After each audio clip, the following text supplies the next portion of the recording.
बोले शंकर भगवान की जय। उमापति महादेव की जय। वृंदावन बिहारी लाल की जय। भगवान सदाशिव की यह कथा, शिव पुराण कथा, भगवान शिव को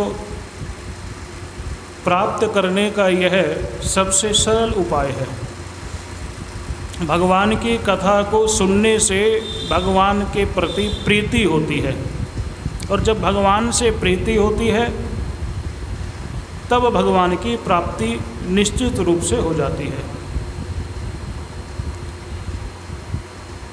श्रीमद् भागवत महापुराण में भी यही कहा गया है कि भगवान की प्राप्ति के लिए सर्वोत्तम साधन जो है वह साधन श्रवण है, सुनना है।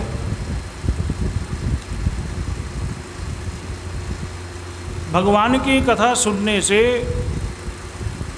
पाप और ताप दोनों का नाश हो जाता है, दोनों नष्ट हो जाते हैं। शिव महापुराण की कथा का भी यही महात्म्य है। इस शिव महापुराण के महात्म्य में 7 अध्याय हैं,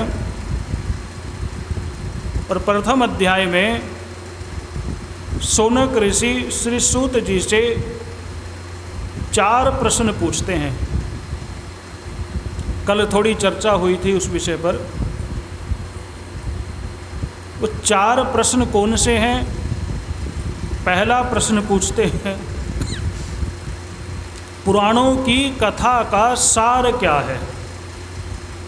दूसरा प्रश्न, सपुत्र भक्ति से विवेक किस प्रकार वृद्धि को प्राप्त होता है?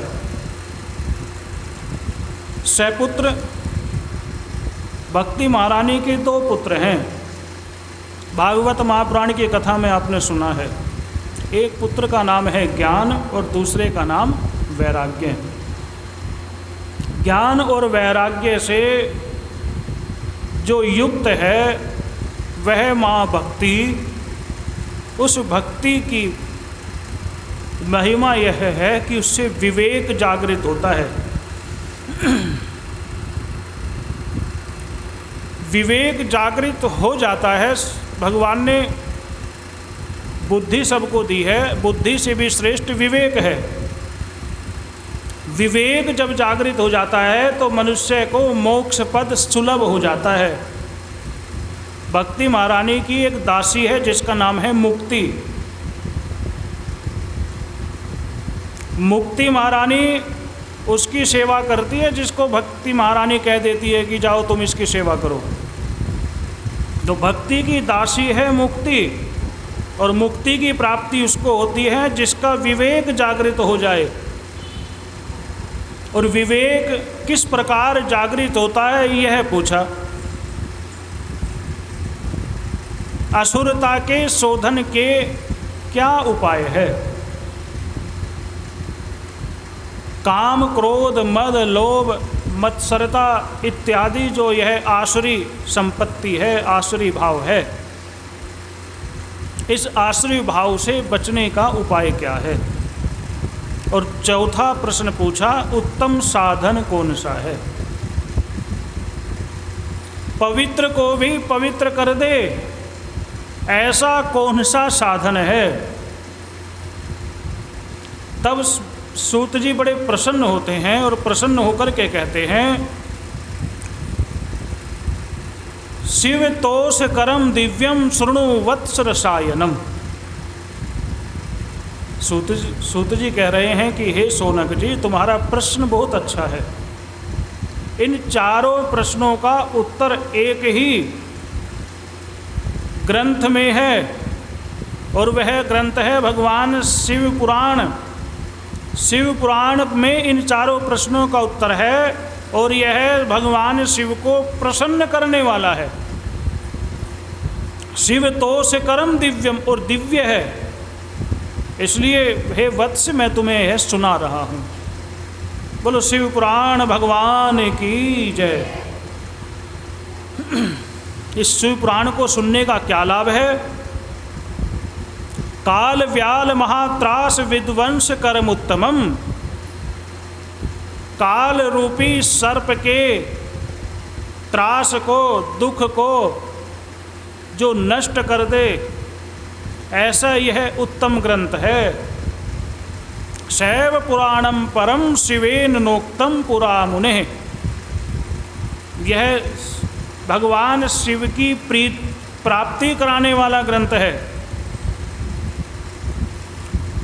भगवान शिव इस पुराण के अंदर साक्षात रूप से विद्यमान है। भगवान शिव इस पुराण के अंदर विराजमान है। इस पुराण को, ग्रंथ को कभी साधारण नहीं समझना चाहिए। इस पुराण के अंदर भगवान शिव विद्यमान है, इसलिए इस पुराण को प्रणाम करना चाहिए। इसका पाठ करना चाहिए, सुनना चाहिए।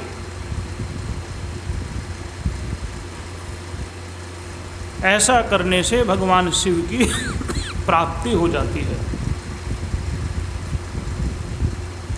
इस पुराण को वेद व्यास जी ने रचा है।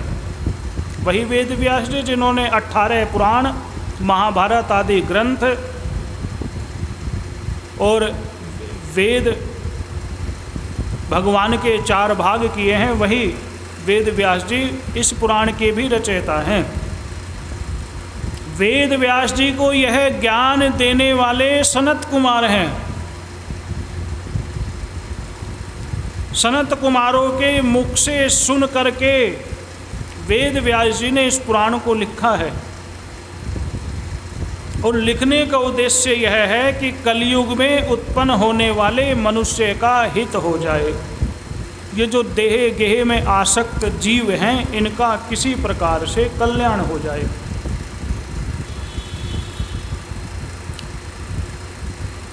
भगवान शिव का यह वांग्मय स्वरूप है, इसलिए इसका आदर करना चाहिए, नित्य पाठ करना चाहिए, प्रतिदिन शिव पुराण को प्रणाम करना चाहिए। भगवान शिव की इस कथा को सुन करके भगवान के प्रति भक्ति की प्राप्ति होती है और भक्ति पाकर के वह श्रेष्ठतम स्थिति में पहुंच जाता है। इसलिए यत्न पूर्वक यह पुराण सुनना चाहिए। इस पुराण में 24,000 श्लोक हैं, 7 संहिताएं हैं। भक्ति रखते हुए और भक्ति के सुपुत्र जो हैं ज्ञान और वैराग्य, उनको साथ लेकर के, पहले ही पूछ लिया सपुत्रा भक्ति कि सपुत्र जो भक्ति है उससे विवेक की वृद्धि कैसे होती है। तो भगवान की कथा सुनते हुए, पुराणों की कथा सुनते हुए 3 बातों का ध्यान रखना चाहिए। पहले भक्ति पूर्वक कथा सुने, ज्ञान पूर्वक कथा सुने और वैराग्य पूर्वक कथा सुने। तो भक्ति पूर्वक, ज्ञान पूर्वक, वैराग्य पूर्वक इस कथा को सुनना चाहिए। जो निरंतर इस कथा को सुनता है या सुनाता है, भगवान कहते हैं वास्तव में पुण्यात्मा है, वह साधारण मनुष्य नहीं है, वह दिव्य मनुष्य है। भगवान उस जीव पर बड़े प्रसन्न होते हैं जो भगवान की इस कथा को, इस पुराण को सुनता है या पढ़ता है, और भगवान प्रसन्न होकर के उस जीव को अपना दिव्य धाम दे देते हैं। इस मनुष्य की 2 गति हैं, या तो यह स्वर्ग में जाएगा या नरक में जाएगा।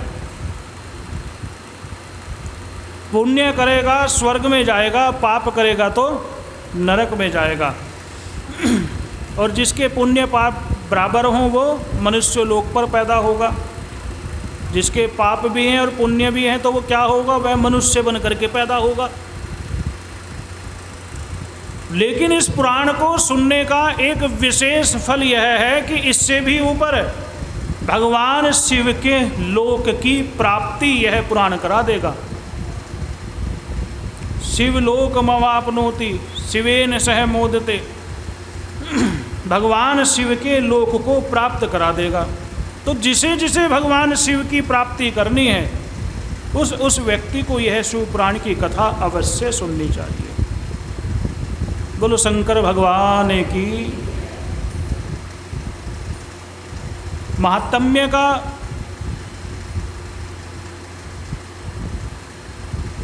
एक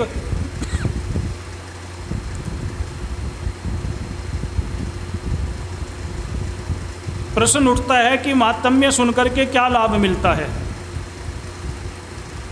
महात्म्य के सुनने से लाभ यह मिलता है कि हमको पता चलता है कि इस कथा को सुनने से क्या लाभ है, पहला।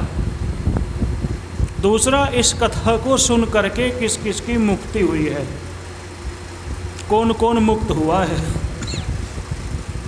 शौनक जी कहते हैं, देखो आप धन्य हैं, परमार्थ तत्व के ज्ञाता हैं, आपने बहुत अच्छी बात कही है। हम समझ गए हैं कि इससे उत्तम कोई साधन नहीं है।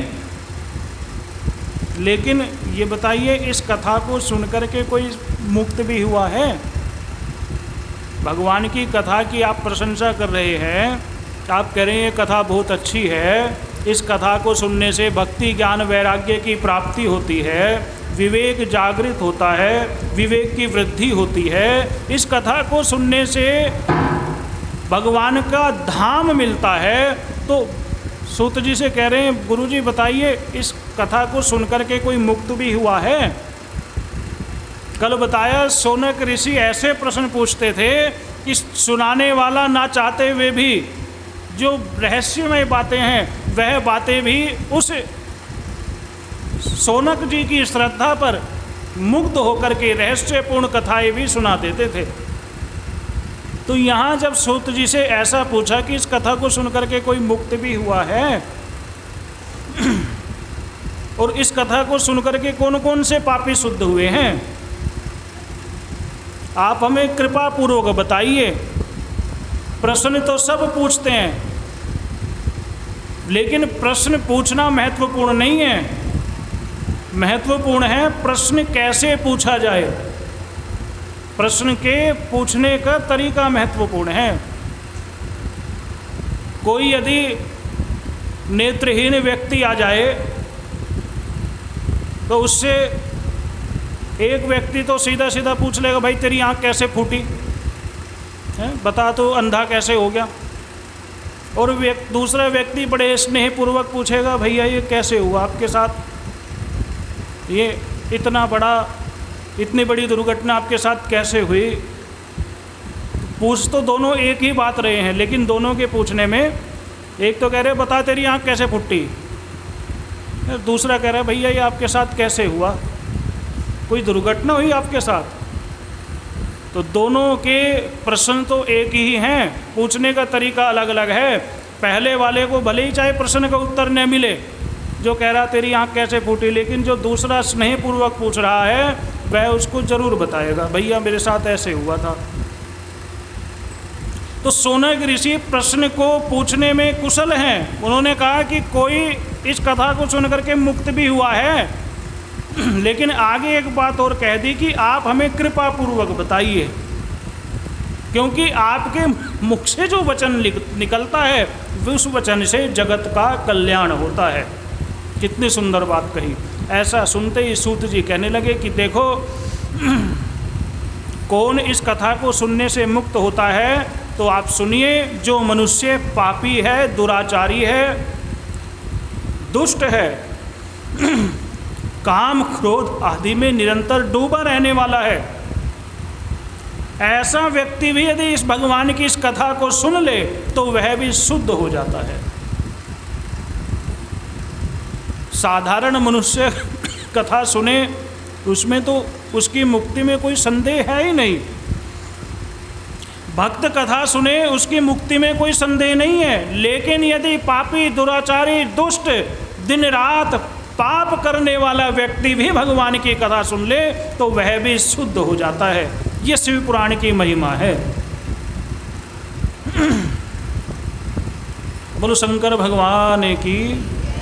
तो सूत जी कह रहे हैं हम तुमको एक इतिहास सुनाते हैं,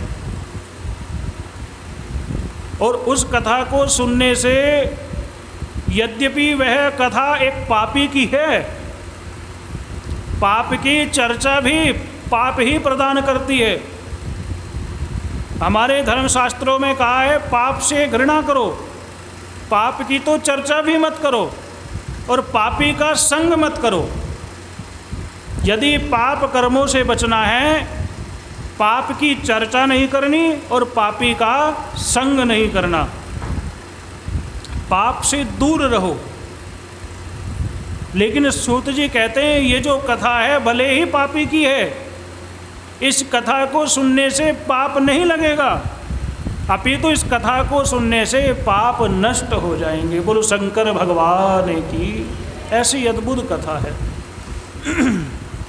एक देवराज नाम का ब्राह्मण था जो किरातों की नगरी में रहता था, और वह ब्राह्मण था लेकिन नाम मात्र का ब्राह्मण था। ब्राह्मणोचित उसके अंदर कोई भी गुण नहीं था, निरंतर पाप करता था, दूसरे का धन छीन लेता था, अनेक प्रकार से उसके दिमाग में यही योजनाएं चलती रहती थी कि सामने वाले के धन को कैसे हड़पा जाए। धन उसने बहुत इकट्ठा कर लिया था। पापी के पास भी धन होता है, ऐसा नहीं है, और पापी के पास कभी कभी पुण्यात्माओं से ज़्यादा धन होता है। धन, संपत्ति, वैभव हमारे पूर्व जन्मों के कर्मों का फल होता है। पहले जन्म में जैसे हम शुभ अशुभ कर्म करके आए हैं उसी के अनुसार हमें इस जन्म में धन, संपत्ति, वैभव, पुत्र आदि प्राप्त होते हैं। तो ऐसा भी होता है कि पापी के पास साधारण मनुष्यों से और तो और महात्माओं, धर्मात्माओं से, पुण्यात्माओं से अधिक धन हो, ऐसा संसार में देखने में मिलता है। लेकिन पुण्यात्मा के पास थोड़ा भी धन होगा तो वह उस धन को धर्म में लगाने का प्रयास करेगा, और पापी व्यक्ति के पास कितना भी धन हो वह उस धन को धर्म कार्य में कभी नहीं लगाएगा। पापी के धन का यह फल है। पापी का धन भी उसको नरक में ले जा कर के डाल देगा, अधिक संपत्ति भी उसकी दुर्गति ही करेगी। लेकिन पुण्यात्मा के पास यदि थोड़ा भी धन है तो वह थोड़ा धन भी उस पुण्यात्माओं की मुक्ति का साधन बन जाएगा। उस धन से वह खूब भगवान की सेवा करेगा। धन की 3 गति होती हैं, दान, भोग और नाश। धन तीन प्रकार से जाता है। लक्ष्मी का स्वभाव चंचल है, वह एक जगह नहीं टिकती। जो धन आपके पास आया है वो जाना है, लेकिन 3 तरीके से धन जाएगा। पुण्यात्माओं का जो धन होता है वह दान में, दान, भोग और नाश, पुण्यात्माओं का धन दान में जाता है। जो मिश्रित कर्म वाले हैं, जो संसारी जीव हैं, धन, वैभव, संपत्ति में आसक्त जो लोग हैं, उनका धन भोग में जाता है। वो अपने ऊपर लगा लेंगे, परिवार के ऊपर लगा लेंगे, मकान अच्छा बना लेंगे, अच्छा पहनेंगे, अच्छा खाएंगे। लेकिन इसके अलावा एक तीसरा जीव और है जिसको कृपण कहते हैं, कंजूस कहते हैं। वो ना तो दान करेगा, ना ही उसको घर परिवार पर, बच्चों पर खर्च करेगा, अपने शरीर पर भी खर्च नहीं करेगा। तो अंततो गत्वा उस धन का क्या होगा? उस व्यक्ति के मरते ही उस धन का नाश हो जाएगा, नष्ट हो जाएगा, किसी दूसरे के हाथ में चला जाएगा। पापात्मा के धन पर लड़ाई भी बहुत होती है, खूब लड़ते हैं, ये धन मेरा है, यह धन मेरा है। संसारी की यह दशा है कि मेरा धन धन धन धन धन करते हुए एक दिन उसका निधन हो जाता है, मर जाता है। लेकिन यह जो धन संपत्ति आदि की तृष्णा है वह कभी समाप्त नहीं होती। धन की 3 गति है। पुण्यात्मा का धन दान में लगता है, पापात्मा का धन नष्ट हो जाता है। तो वह जो किरातों की नगरी में रहने वाला देवराज था, उसने कभी अपने धन का सदुपयोग नहीं किया। धन तो खूब इकट्ठा किया लेकिन उस धन का सही जगह उपयोग नहीं किया। उसका फल यह हुआ कि धीरे धीरे वह धन नष्ट होने लगा। वेश्याओं के साथ रहने लगा, जुआ आदि खेलने लगा। अब था तो ब्राह्मण, लेकिन कर्म उसके ब्राह्मण वाले नहीं थे, कर्म बड़े खराब थे।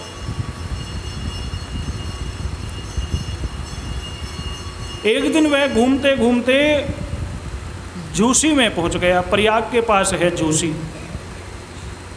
झूसी में पहुंच गया और वहाँ उसने एक भगवान शिव का मंदिर देखा। वहाँ बहुत साधु संत इकट्ठे हो रहे थे। कंजूस तो वो था ही, तो उसने सोचा कौन धर्मशाला में पैसा खर्च करे, चलो उस मंदिर में ही रात को रुक जाओ। तो वह शाम उसी मंदिर में रुक गया। मंदिर में रुक गया, उसको बुखार आ गया, ज्वर हो गया। और ज्वर भी साधारण नहीं, आज की बात करें तो कोरोना से भी खतरनाक ज्वर। ऐसा बुखार हुआ कि उससे उठा भी न गया और पूरे शरीर में उसके उस ज्वर की पीड़ा उत्पन्न हो गई। वहाँ एक ब्राह्मण देवता शिव पुराण की कथा सुना रहे थे। शिव पुराण की, अब कहीं जा तो वो सकता नहीं था। उसने कहा भाई अब कहाँ जाएंगे, जहाँ जाएंगे खर्चा ही होगा, यहीं पड़े रहो जब तक बुखार उतरे। ब्राह्मण देवता शिव पुराण की कथा सुना रहे थे। तो वह देवराज नाम का जो व्यक्ति था, वह वहीं कोने में लेटे लेटे भगवान शिव की कथा सुनने लगा। निरंतर अब कथा रस से पूर्ण होती है, कथा सुनने में आनंद आता है। कथा सुनते सुनते उसका मन कथा में लगने लगा, और कथा में मन लगने लगा तो कथा से उसको रस मिलने लगा, आनंद आने लगा। तो अभी तक तो वह अश्रद्धावान होकर के कथा सुन रहा था, अब उसके मन में कथा के प्रति जिज्ञासा उत्पन्न हो गई, श्रद्धा का भाव उत्पन्न हो गया, और वह निरंतर कान लगा करके कथा सुनने लगा। ऐसा संयोग हुआ कि जिस दिन वह आया था वह कथा भी उसी दिन शुरू हुई। तो हो सकता है वो ठीक हो गया हो। उसने सोचा भाई अब कौन जावेगा, और फिर कथा मिले ना मिले, कंजूस तो वो था ही। उसने सोचा अब कथा तो कराने में बहुत पैसा लगता है, यहाँ तो कुछ खर्चा भी नहीं है, और तो रोटी भी मिल रही है, आश्रम मंदिर में प्रसाद भी मिल रहा है, तो अब तो कथा सुन के ही जाएंगे। और उसने शिव पुराण की वह कथा को श्रद्धा भाव से युक्त होकर के पूरी कथा उसने सुन ली। जैसे ही कथा की पूर्णाहुति हुई, वैसे ही कथा की इधर कथा की पूर्णाहुति हो रही थी, उधर उस देवराज की भी पूर्णाहुति हो गई, उसके भी प्राण पखेरु हो गए, मर गया। मर गया। यमदूत उसको लेने के लिए आए। अब भगवान शिव के मंदिर में प्राण निकले तो यमदूत भीतर कैसे आवे, वो बाहर खड़े हैं। और आत्मा जैसे ही देवराज की बाहर निकली तो यमदूतों ने उसे पकड़ना चाहा। जैसे ही यमदूतों ने उसको पकड़ना चाहा तो तुरंत वहाँ भगवान शिव के 2 पार्षद आ गए, और पार्षद ने आकर के कहा इसको मत पकड़ो, इसको हाथ मत लगाना, इस पर अब तुम्हारा अधिकार नहीं है, यह भगवान शिव का हो चुका है, और जो भगवान शिव का हो जाता है उस पर किसी का अधिकार नहीं रहता, इसको हम लेकर के जाएंगे। अब वो आत्मा तो देख रही थी सारी बातें। यमदूतों ने उस देवराज को छोड़ दिया। उस देवराज को विमान में बिठा करके शिव के गण आदर पूर्वक भगवान शिव के धाम लेकर के गए और भगवान शिव के धाम ले जाकर के उन दूतों ने, उन भगवान शिव के गणों ने उस महान पापी देवराज को, जिसने जीवन में कोई पुण्य नहीं किया था, उस पापी देवराज को भगवान शिव के हाथों में सौंप दिया। बोलो शंकर भगवान की। भगवान शिव के हाथों में दे दिया। अब बताने की आवश्यकता नहीं है कि किस पुण्य के कारण महान पापी देवराज को भगवान शिव का धाम मिला। भगवान शिव की कथा का यह फल है। अरे कोई दिन रात भी पाप करे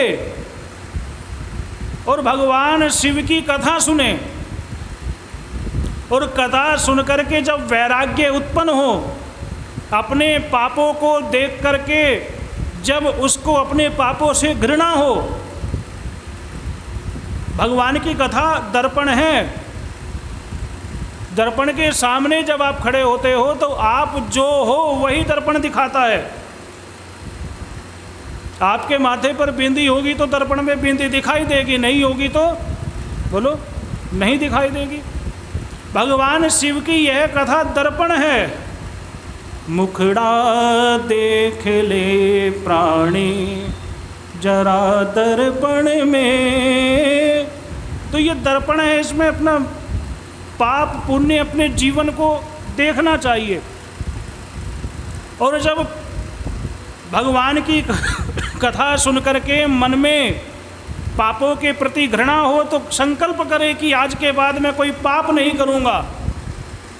और जब प्रायश्चित पूर्वक भगवान की कथा सुनता है तो निश्चित रूप से ऐसा जीव भगवान शिव के धाम को ही जाता है। बोलो शंकर भगवान।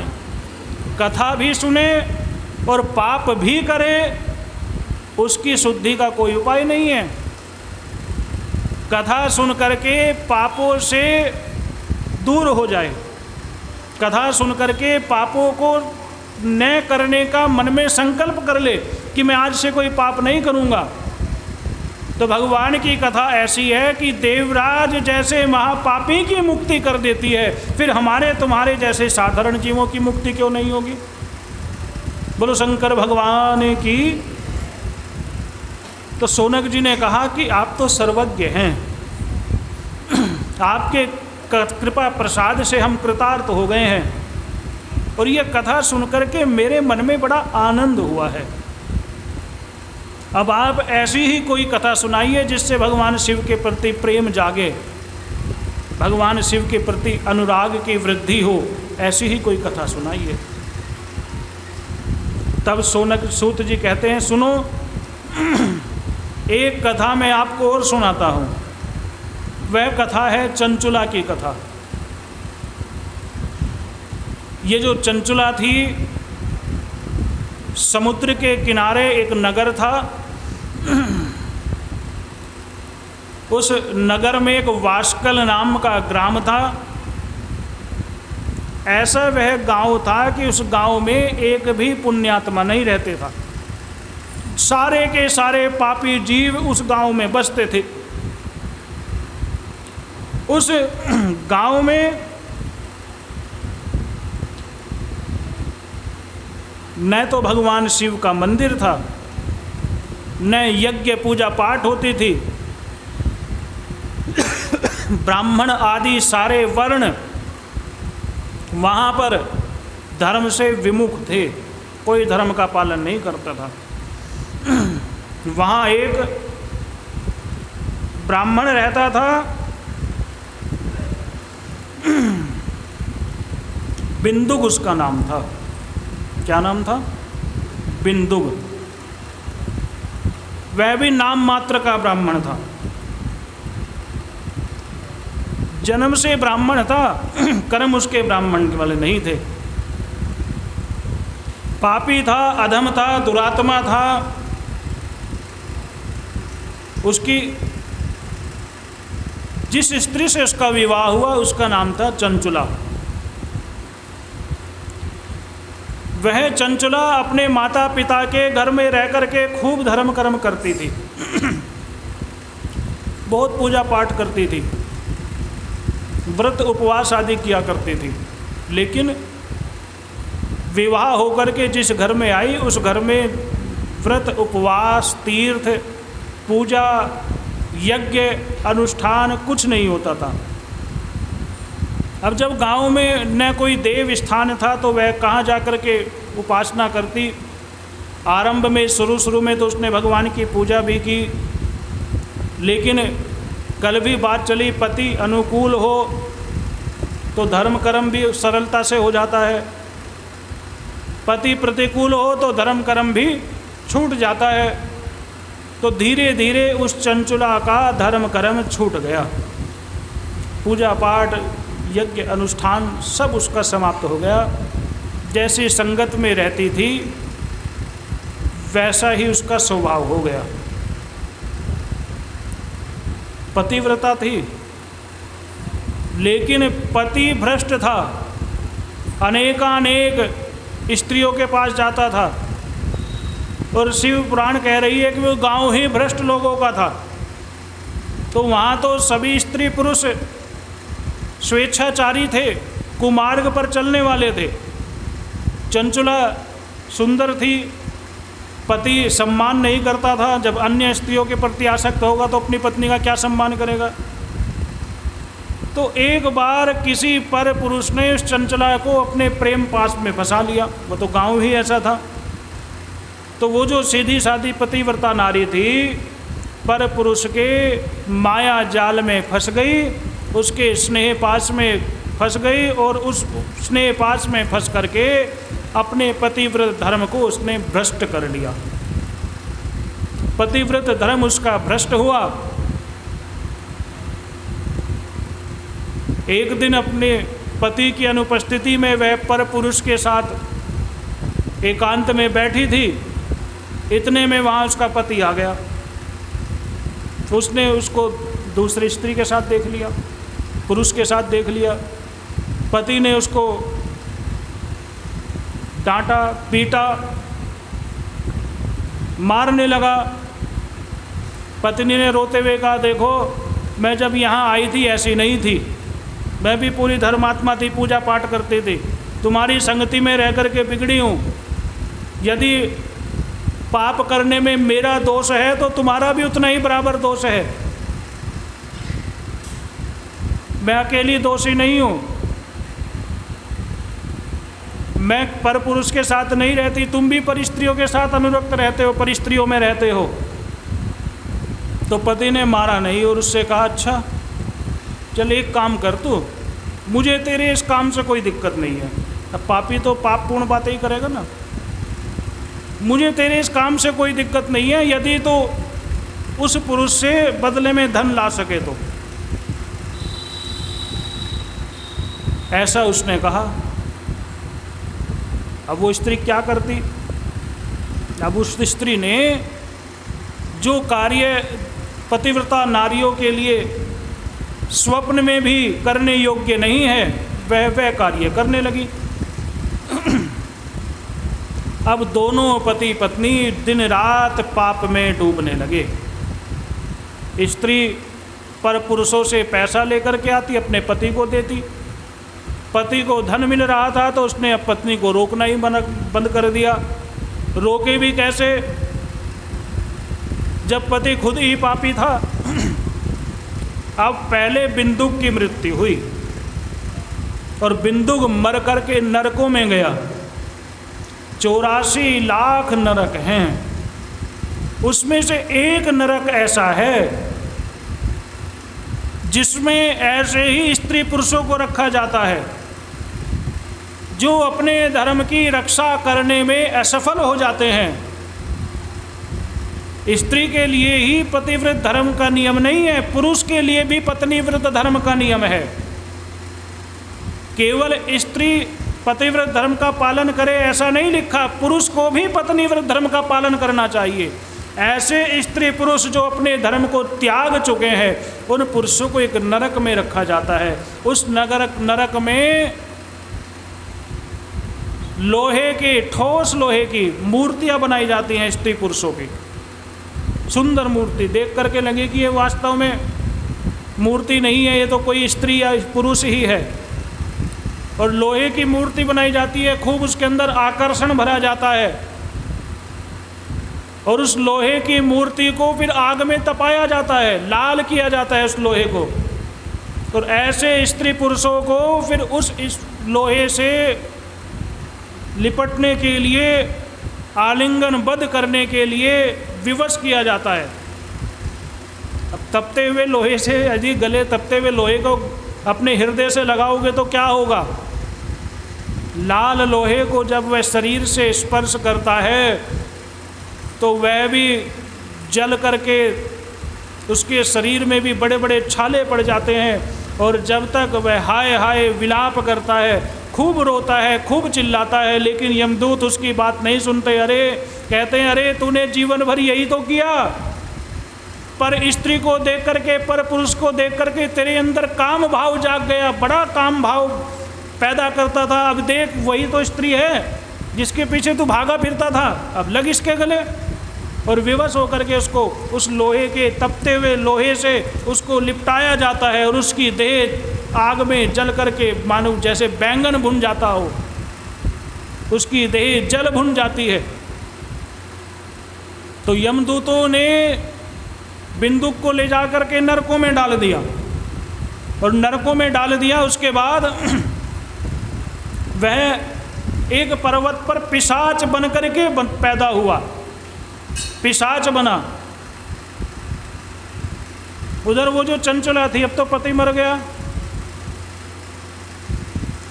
युवावस्था उसकी ढल गई। जिस रूप लावण्य को देख करके पुरुष उस पर मोहित होते थे, वो रूप उसका समाप्त हो गया, अब उसे कोई पूछता नहीं था। तो एक दिन गांव के बहुत सारे लोग एक मेले में जा रहे थे। उस चंचला ने कहा, मैं भी चलूँगी तुम्हारे साथ। तो गांव के लोगों ने कहा, चल भाई, जब सब चल रहे हैं तू भी चल। और वह चंचला उन लोगों के साथ गोकर्ण तीर्थ में आ गई। और गोकर्ण तीर्थ में आकर के सबसे पहले उसने तीर्थ के जल में स्नान किया। तीर्थ में स्नान करने पर उसके जो पाप थे वो सारे नष्ट हो गए। ये तीर्थ की महिमा है।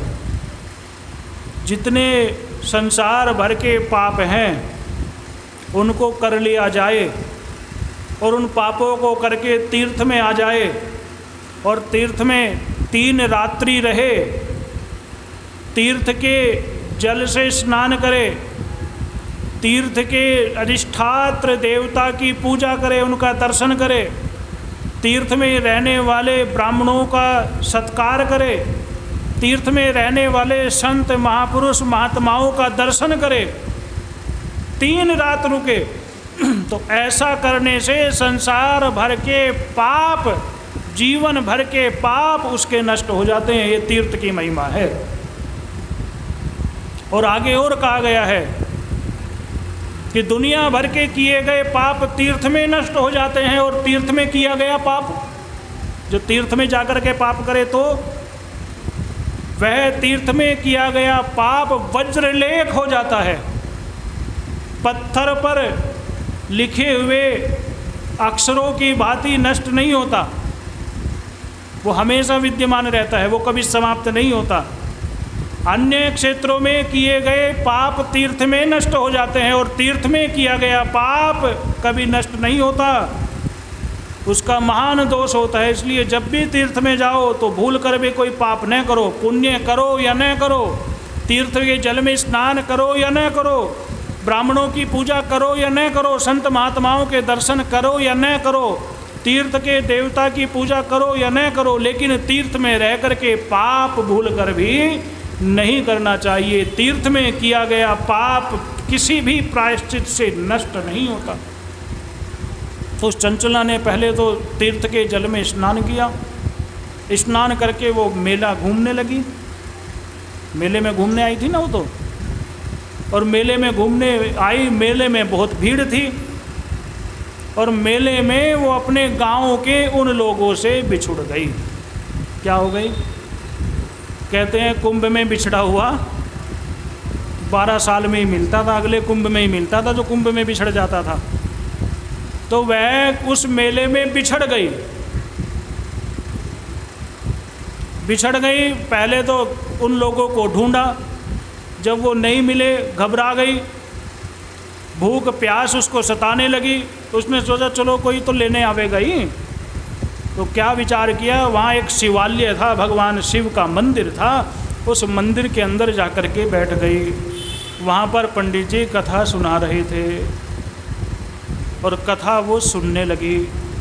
तो उसने सोचा कोई तो आवेगा यहाँ मेरे गांव का, उसके साथ चले जाऊंगी, यहाँ तो बहुत लोग कथा सुनने आ रहे हैं। कथा में पंडित जी सुना रहे थे कि जो स्त्री पुरुष पाप करते हैं यमदूत उनको नरक में ले जाते हैं। नरक में ले जा कर के लोहे की मूर्ति बना करके उस जीव को उस मूर्ति से, तपते हुए लोहे की मूर्ति से लिपटाते हैं। जो स्त्री पुरुष अमुक अमुक पाप करते हैं उसको अमुक अमुक नरक में जाना पड़ता है। ऐसी कथा सुना रहे थे। अब कथा सुनी, वो घबरा गई,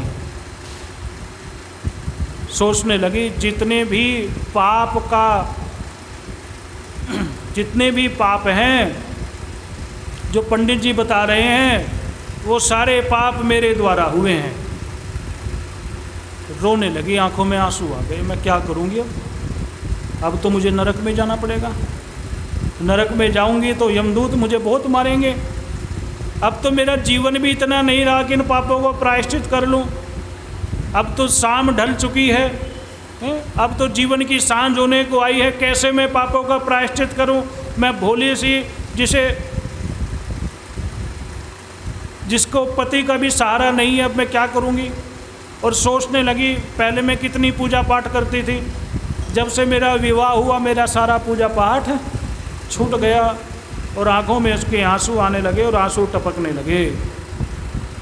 अब जैसे व्यासपीठ पर बैठ कर के व्यास आसन पर विराजमान कथाकार की दृष्टि, व्यास जी की दृष्टि सब पर होती है।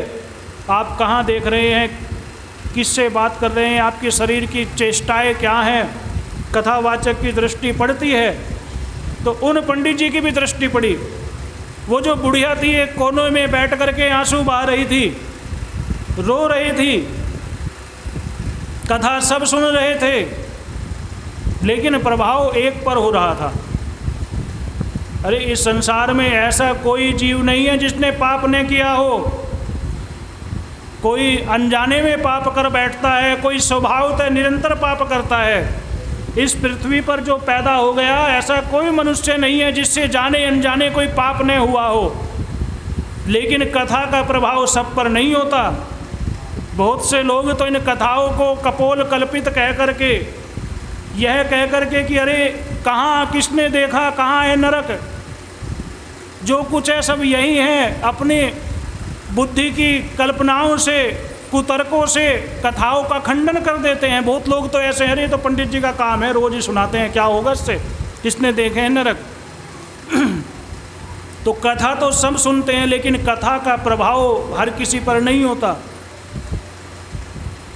लेकिन वो चंचला भगवान शिव की कथा में बैठ करके जब पंडित जी ने बताया कि पाप करने से नरक में जाना पड़ता है,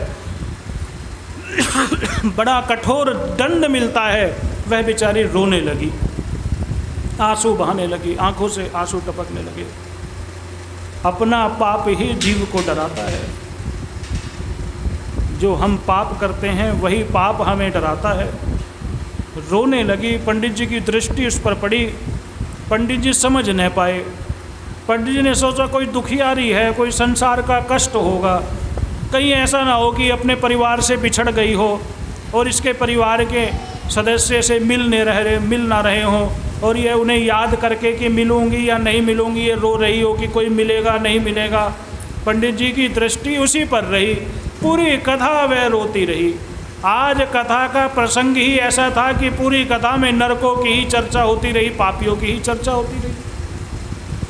सब प्रसाद लेकर के जाने लगे। पंडित जी तो उस बुढ़िया को देख रहे थे। पंडित जी ने कहा, माई तू भी प्रसाद ले ले आजा। वो इतना खो गई अपने पूर्व स्मृतियों में, सोचने लगी मैं कितनी पुण्यात्मा थी, जब पिता के घर थे, निष्पाप थी, रोज भगवान का पूजा किया करती थी, रोज पाठ किया करती थी, पति के यहाँ आई, ये मेरा दुर्भाग्य था, मुझे ऐसा पति मिला कि पाप कर्म में मुझे लगा गया, खुद तो नरक में चला गया, अब मैं भी नरक में जाऊंगी, मुझे कोई नहीं रोक सकता। रोने लगी। पंडित जी ने कहा, भाई सोचा ये तो सुन भी नहीं रही है, तो इतना दुखी है। पंडित जी उसके पास गए, कहने लगे, माई प्रसाद तो ले ले, और उसको झोली में प्रसाद देने लगे तो चरण पकड़ लिए। पंडित जी ने कहा, अरे माई मेरे चरण क्यों पकड़ रही है? वो चंचला कहने लगी, महाराज वो पापिन और कोई नहीं हो, वो पापिन मैं ही हूँ जिसकी चर्चा आप कर रहे थे, मैं ही नरक में जाने वाली हूँ। और रोने लगी और कहने लगी, मैं नरक में नहीं जाना चाहती, मैंने जितने भी पाप किए हैं अज्ञानतावश किए हैं, परवश होकर के किए हैं, आधीन थी मैं अपने पति के, मुझसे बड़े बड़े पाप हुए हैं, लेकिन मैं नरक में नहीं जाना चाहती, मेरा उद्धार करो, माम उद्धरे भवानमात, मेरा उद्धार करो, मेरा उद्धार करो। पंडित जी के चरण पकड़ लिए। पंडित जी ने कहा, जिस कथा को सुन करके तेरे मन में यह बात जागी है कि मैं पापी हूँ, वही कथा तेरे पापों को समाप्त करेगी, चिंता मत कर। जिस चाबी से ताला बंद होता है उसी चाबी से ताला खुलता भी है। जो पैर में कांटा चुभ जाता है और वो कांटा ऐसा चुभ जाए कि वह दिखाई नहीं दे, तो उस कांटे को निकालने के लिए कांटा ही उपयोग में आता है, या नहीं बोलो? सुई से फिर वो कांटा निकाला जाता है जो खाल के अंदर चला जाए। कहने लगे पंडित जी, जिस कथा ने तेरे मन में यह भाव उत्पन्न किया है कि मेरा क्या होगा, वही कथा तुझे बताएगी कि तेरा कुछ नहीं होगा, भगवान शिव ही तेरा कल्याण करेंगे। तू शिव की शरण में आ जा, भगवान के शिव के शरण में आ जा। जिस कथा ने तेरे मन में यह भाव उत्पन्न किया है, वही शिव पुराण की कथा तेरा उद्धार करेगी। बोलो शंकर भगवान की, उमापति महादेव की, वृंदावन बिहारी लाल। कहने लगी, मेरे तो परिवार के भी बिछड़ गए, पति तो मेरा पहले मर ही गया था, जिनके साथ आई थी वो भी मुझे छोड़कर चले गए। पंडित जी ने कहा, देख माई, ये संसार है ही ऐसा, या तो तू उन्हें छोड़कर जाती या वो तुझे छोड़कर चले गए। किसी का साथ यहाँ स्थायी नहीं होता। यहाँ तो सब आते हैं, मेले की तरह मिलते हैं और मिल कर के चले जाते हैं।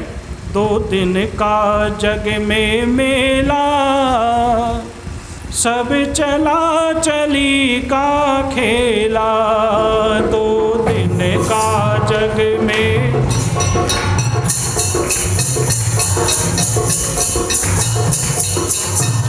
2 दिन का जग में मेला, सब चला चली का खेला। 2 दिन का जग में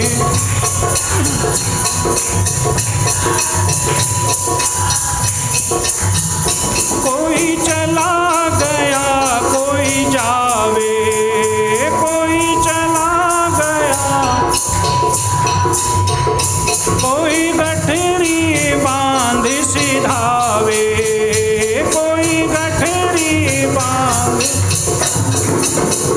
कोई खड़ा तैयार अकेला, सब चला चली का खेला।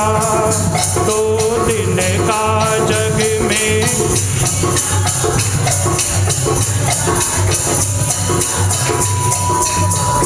2 दिन का जग में मेला, सब चला चली का।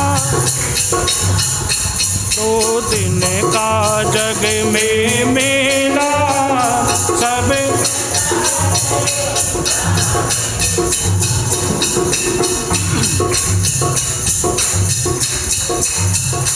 करे पाप कपट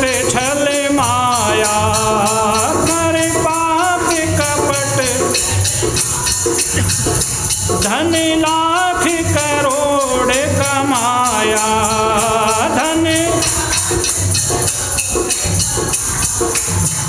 संग चले ना एक भी ढेला, सब चला चली का। संग चले ना एक भी ढेला, सब चला चली का। 2 दिन का जग में मेला, सब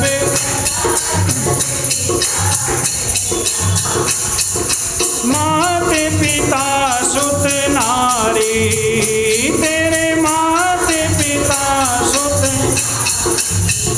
तेरा मददगार कोई नाही, तेरा मददगार। क्यों भरे पाप का थैला, सब किसके लिए पाप करें? क्यों भरे पाप का थैला, सब 2 दिन का जग में मेला, सब चला। 2 दिन का जग में मेला, सब।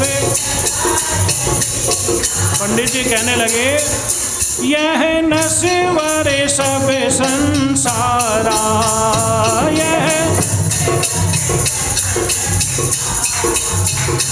करे भजन शिव का प्यारा, करे भजन शिव का।